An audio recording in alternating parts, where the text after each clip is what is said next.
Hello guys, welcome to science with Edu Kartik. आज हम start करेंगे हमने chapter the fundamental unit of life यानी कि सेल, उसके एक टॉपिक से जो कि है ट्रांसपोर्ट अक्रॉस सेल, और साथ में हम इसमें कुछ टर्म्स भी करेंगे। तो सबसे पहले ट्रांसपोर्ट अक्रॉस सेल, सेल के अंदर किस टाइप से ट्रांसपोर्ट होता है। तो देखो, सेल के अंदर दो टाइप के ट्रांसपोर्ट होते हैं।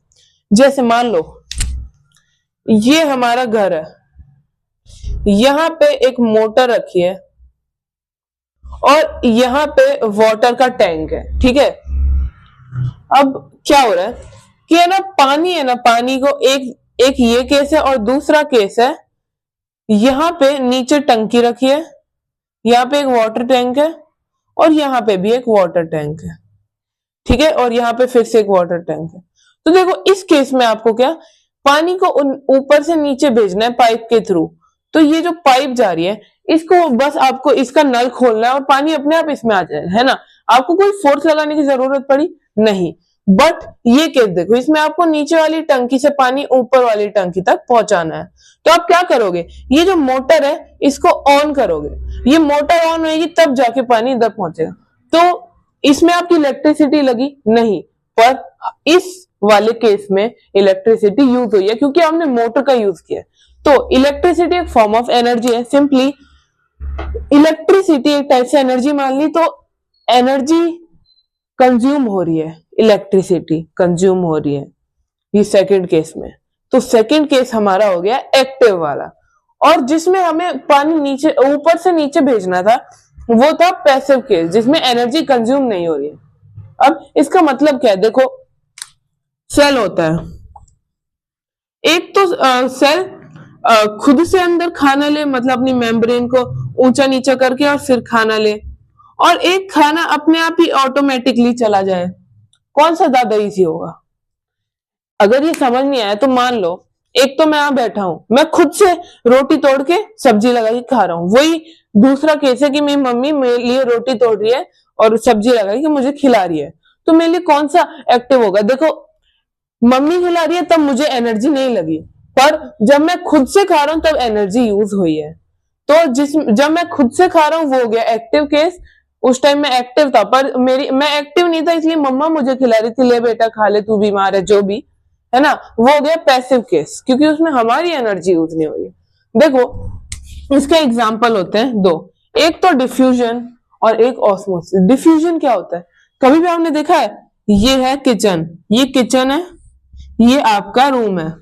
किचन में बन रही है मैगी, इसकी खुशबू आ रही है यहां तक, आपके पास आ गई खुशबू, ये हो आप। इतनी खुशी होगी ना, अरे मम्मी ने मैगी बना दी, दूसरे कमरे तक ही खुशबू आ जाती है। तो ये क्या, देखो बीच में मैंने पाथ बनाया है, ये क्या है? देखो, जो खुशबू होती है ये भी एयर के पार्टिकल से मिक्स हो होके एक दूसरे को टच होके और साथ में ट्रांसफर होके हमारे पास आती है।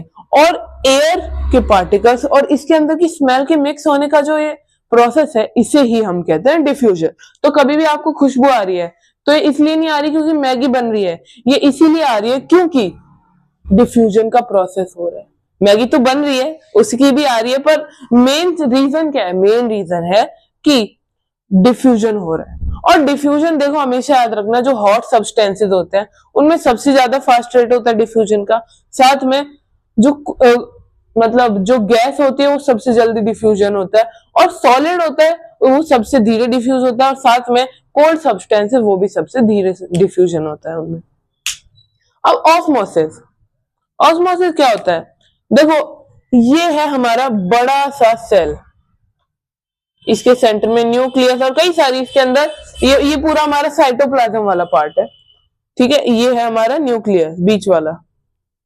अब क्या हो रहा है, देखो यहाँ पे ये अंदर से एकदम मतलब प्लांट सेल है, क्योंकि ये जो सारी चीजें मैं बता रही हूँ प्लांट सेल के अंदर ही होती है। मैंने प्लांट सेल बनाया, ठीक है, ये प्लांट सेल है, न्यूक्लियस है। अब क्या हो रहा है, इसके अंदर बिल्कुल पानी नहीं है, 0%, और ये पानी की बकेट है, इसमें मैंने इस प्लांट सेल को रख दिया। ये 100% पानी ही है, क्योंकि पानी की बकेट है। तो क्या हो गया, जो पानी है ना ये इसके अंदर चला जाएगा बाय द टाइम। और देखना इनके अंदर पानी, इसके अंदर भी ये जो सेल है इसके अंदर 50% पानी होगा। 50% समझ रहे हो, मतलब इसमें पहले पानी नहीं था और पानी इसमें ही था, लेकिन अब क्या हो गया, इसमें 50% पानी और इसमें भी 50% पानी। अब समझ रहे हो इसका मतलब आप कि है ना, मतलब पहले पानी इसमें कम था लेकिन बाहर ज्यादा था। अब क्या है कि पानी बाहर भी सेम है अंदर भी सेम है। और वही दूसरा केस देखो, ये केस था, इससे ये फॉर्म होगा। और मान लो ये केस होता, इसके अंदर 100% पानी है, बाहर एक खाली बाल्टी है उसमें पानी नहीं है, तो पानी क्या होगा, बाद में भी यही केस हो जाएगा, इसका पानी निकल के बाहर आ जाएगा और वो श्रिंक नहीं होगा बल्कि वाटर कॉन्सेंट्रेशन दोनों में बराबर हो जाएगा। ठीक है, ये देखो पानी अंदर गया, इसे हम बोलते हैं एंड ऑस्मोसिस। मतलब पानी या कोई भी जो लिक्विड है, कोई भी फ्लूइड, वो प्लांट सेल के अंदर जा रहा है through a semi permeable membrane, इसे या फिर सिलेक्टिवली परमिएबल मेम्ब्रेन। अगर आप ज्यादा ही उसकी तरीके से कहो, मतलब एकदम परफेक्ट जो वर्ड यूज करने का काम कहते हैं वो है सिलेक्टिवली परमिएबल।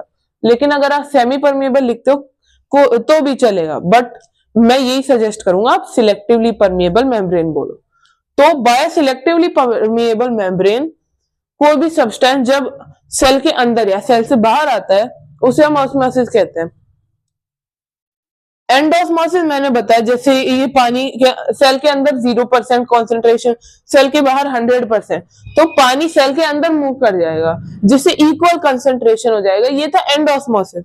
पर देखो आपने कभी किया हो कि देखो किशमिश, किशमिश पता है ना आपको, ये किशमिश है हमारा, इसको हमने पानी के अंदर डाल दिया तो ये ऐसे गोल गोल हो जाता है, फिर आप इसे खाली बाल्टी में डाल दो तो एकदम सिकुड़ जाएगा।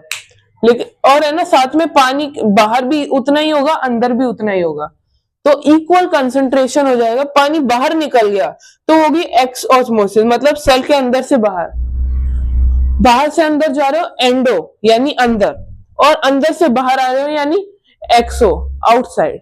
ठीक है, अब देखो ये तो थे पैसिव मेथड्स, मतलब इनमें एनर्जी यूज नहीं करता सेल, ये तो अपने आप ही हो रहे हैं ना।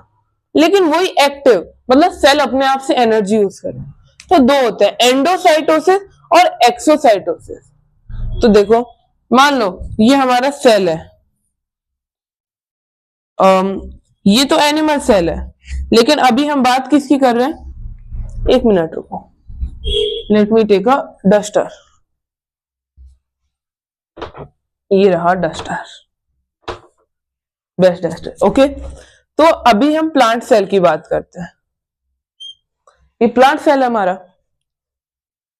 अब देखो प्लांट क्या करेगा, अपनी मेम्ब्रेन को थोड़ा सा ऐसे स्ट्रेच करके, है ना, ये अपने अंदर कोई चीज लेगा, जैसे मान लो यहां पे कुछ है, कोई फ्लूइड का पार्ट है, तो ये इसको ऐसे अंदर लेगा। अब ये धीरे धीरे करके क्या आएगा, ये ऐसे अंदर खिसकते खिसकते एक टाइम आएगा जब ये इधर आ जाएगा।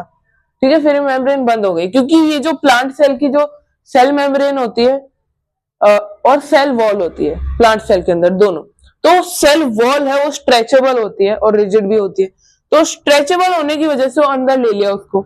ये हो गया एंडोसाइटोसिस। अब देखो सेल को खुद से मूवमेंट करी, मेम्ब्रेन को हिलना पड़ा, इतना सब कुछ प्रोसेस, मतलब उसे खुद की एनर्जी तो यूज करनी पड़ी ना। तो ये क्या था, ये एंडोसाइटोसिस था, क्योंकि तो इसलिए ये एक्टिव है। मतलब एक टाइप से आप मान लो ऑस्मोसिस और एंडोसाइटोसिस सेम थिंग है, बस ऑस्मोसिस पैसिव प्रोसेस है जिसमें एनर्जी कंज्यूम नहीं होती, बट साइटोसिस, दोनों एंडोसाइटोसिस और एक्सोसाइटोसिस, ये दोनों एक्टिव प्रोसेस है, इनमें एनर्जी कंज्यूम होती है। अब ये एक्सोसाइटोसिस, मान लो सेल ने क्या किया, अंदर लेने की जगह उसे कुछ बाहर निकालना था, कोई बड़ा अलग टाइप का वो सब्सटेंस था, तो उसने क्या किया, फिर से वही उसको ऐसे स्ट्रेच करके बाउंड्री और ऐसे बाहर निकाल दिया इसको। अब ये कौन सा प्रोसेस हुआ, ये हुआ एक्सोसाइटोसिस।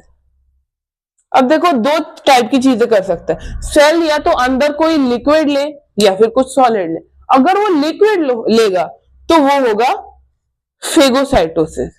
ठीक है, और वही अगर वो सॉलिड लेता है तो वो ईटिंग कर रहा है, उसे हम बोलते हैं पिनोसाइटोसिस। अब आते हैं अपनी नेक्स्ट स्लाइड पे। अब देखो ये है हमारी कुछ इंपॉर्टेंट टर्म। सबसे पहला टर्म है हमारा प्लाज्मोडेस्माटा। तो देखो बिना कंफ्यूज करे, इसकी डेफिनेशन तो हम पढ़ ही लेंगे, पर फिर भी एक बार देखो। ये है, मैं एक बार स्क्वायर में रेक्टेंगल शेप में बना रहा हूं इनको। ये दो प्लांट सेल है, ठीक है। एक काम करते हैं, इनको हम क्या करते हैं, टच में कर देते हैं। तो देखो दो प्लांट सेल है, अब ये टच में है, तो इसका मतलब अगर इनको कुछ भी इजीली ट्रांसफर करना है तो इन्हें दो सेल वॉल ब्रेक करनी पड़ेगी। ये एक सेल वॉल इस सेल की और एक इसकी, तो दो सेल वॉल, ऐसा तो हो ही नहीं सकता। फिर ये तो एक दूसरे से कुछ कम्युनिकेट कर ही नहीं पाएंगे। इसलिए क्या, कुछ छोटे छोटे पोर्स होते हैं। ये एक छोटा सा पोर है मान लो, जिससे ये क्या एक्सचेंज ऑफ सब्सटेंसेस कर पाएंगे। यानी एक दूसरे से इन्हें कोई भी जरूरत का काम होगा तो एक दूसरे से इंटर कम्युनिकेट कर सकते हैं। इंटर